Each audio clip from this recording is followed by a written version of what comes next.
In market news now, the JSE was weaker this morning along with its global peers as investors look ahead to U.S. Federal Reserve Chair Jerome Powell's testimony this week for clues on the monetary policy outlook. Investors are hoping Powell's testimony before Congress will give a clear path ahead.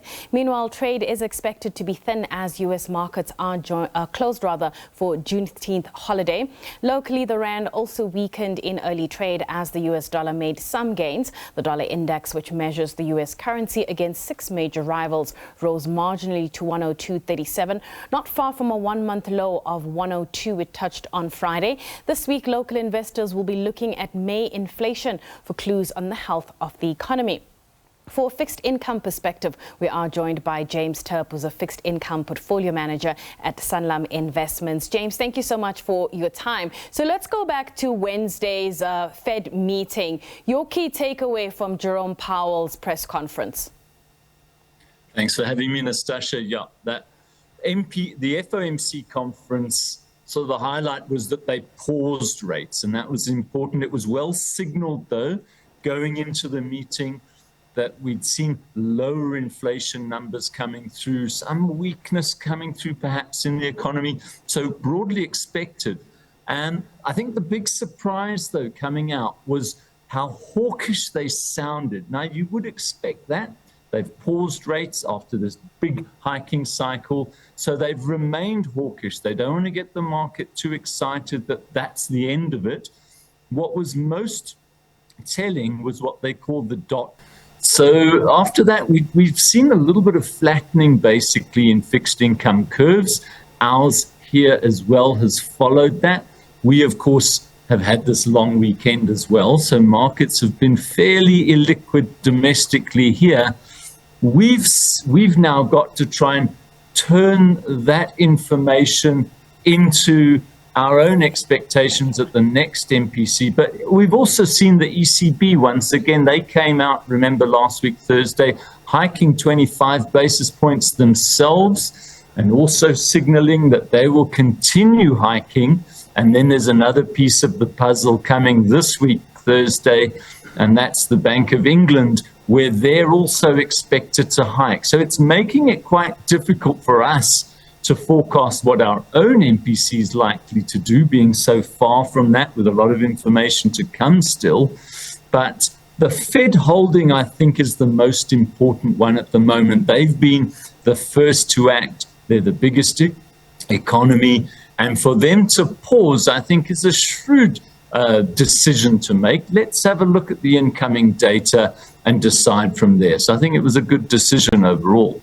On that note, then, does this tightening cycle have more juice in it, or do you think that this is the end?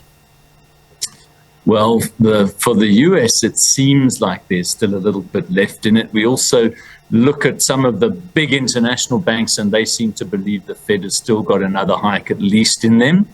Now, coming back to the MPC, which I think is more important for us, isn't it, Nastasha?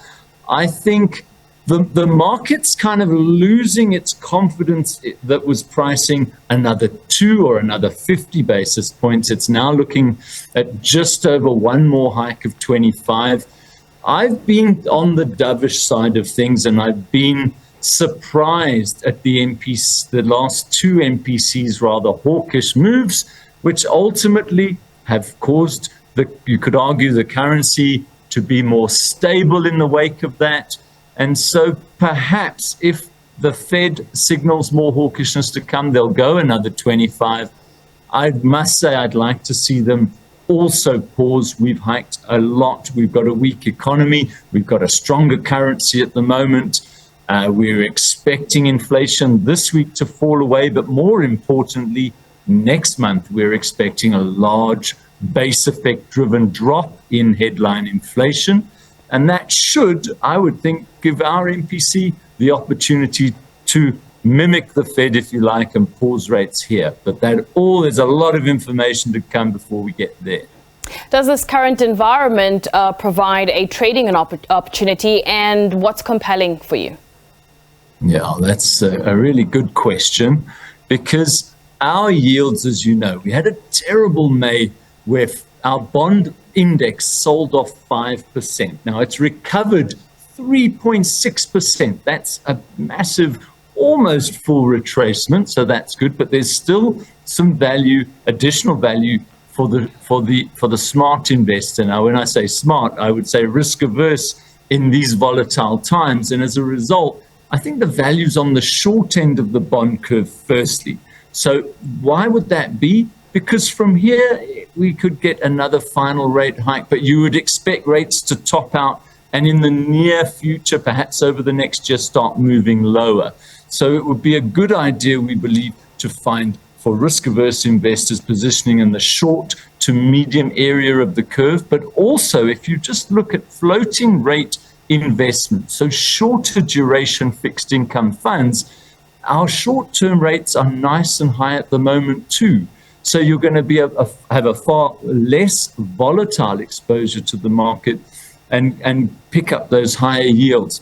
With rates expected to top out, a good balance of the two, we would suggest, is a great place to be. So an income fund with a 1 to 2 year duration type position would be a great place to be at the moment. James, I would have loved to have the conversation with you about incorporating dollar assets in an SA fixed income portfolio for the idea of diversification and perhaps even protection in case we do have a rand blowout. However, we'll leave that conversation for another time. Thank you so much for joining us this afternoon. That is James Turp, who is a fixed income portfolio manager at Sanlam Investments. We're going to take a quick break. When we come back, we'll have more news for you. Stay tuned.